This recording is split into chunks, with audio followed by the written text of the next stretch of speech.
Hello everyone. I'm a great fan of short stories, and when it comes to Sudha Murthy, she has a masterpieces with every writing. So this is the story, The Old Man and His God. A few years back, I was traveling in the Tanjavur district of Tamil Nadu. It was getting dark, and due to a depression over the Bay of Bengal, it was raining heavily. The roads were overflowing with water, and my driver stopped the car near a village. "There is no way we can proceed further in this rain, madam," said the driver. "Why don't you look for shelter somewhere nearby rather than sit in the car?" I said.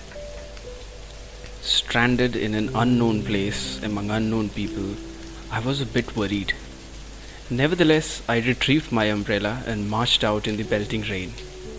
I started walking towards the tiny village, whose name I cannot recall now. There was no electricity, and it was a trial walking in the darkness and the rain. From a distance, I could just make out the shape of a small temple. I decided it would be an ideal place to take shelter, so I made my way to it.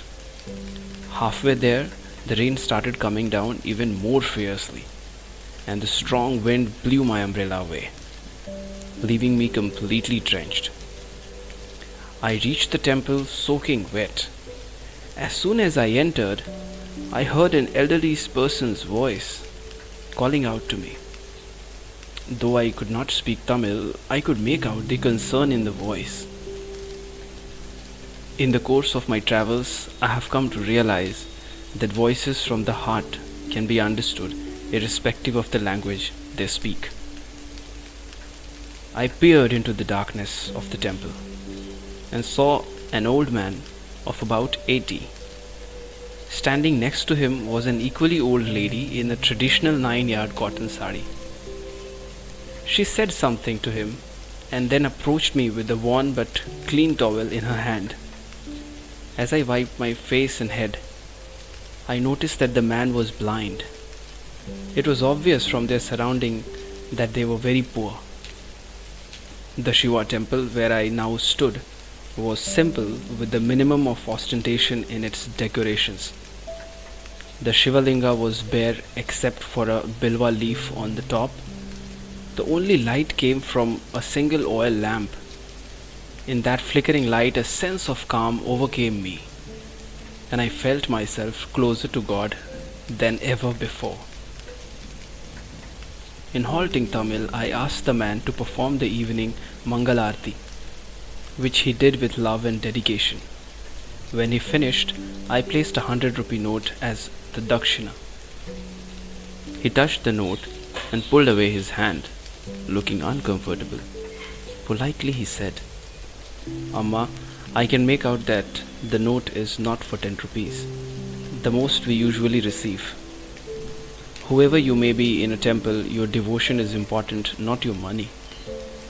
Even our ancestors have said that a devotee should give as much as he or she can afford to.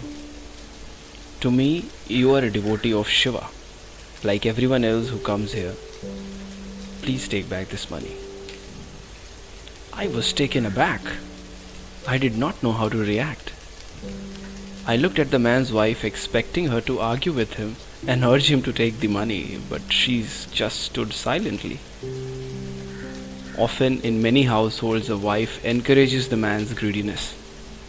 Here it was the opposite. She was endorsing her husband's views. So I sat down with them, and with the wind and rain whipping up a frenzy outside, we talked about our lives. I asked them about themselves, their life in the village temple, and whether they had anyone to look after them. Finally I said, "Both of you are old. You don't have any children to look after your everyday needs. In old age, one requires more medicines than groceries. This village is far from any of the towns in the district. Can I suggest something to you?" At that time, we had started an old age pension scheme, and I thought, looking at their worn out but clean clothes, they would be the ideal candidates for it. This time the wife spoke up. "Please do tell, child." I will send some money, keep it in a nationalized bank or post office. The interest on that can be used for your monthly needs. If there is a medical emergency, you can use the capital. The old man smiled on hearing my words, and his face lit up brighter than the lamp. You sound much younger than us. You are still foolish. Why do I need money in this great old age? Lord Shiva is also known as Vaidyanathan. He is the Mahavaidya, or the great doctor. This village we live in has many kind people. I perform the puja, they give me rice in return. If either of us is unwell, the local doctor gives us medicines. Our wants are very few. Why would I accept money from an unknown person? If I keep this money in the bank, like you are telling me to, someone will come to know and may harass us. Why should I take on these worries? You are a kind person to offer help to two unknown old people, but we are content. Let us live as we always have. We don't need anything more. Just then the electricity came back, and a bright light lit up the temple. For the first time I saw the couple properly.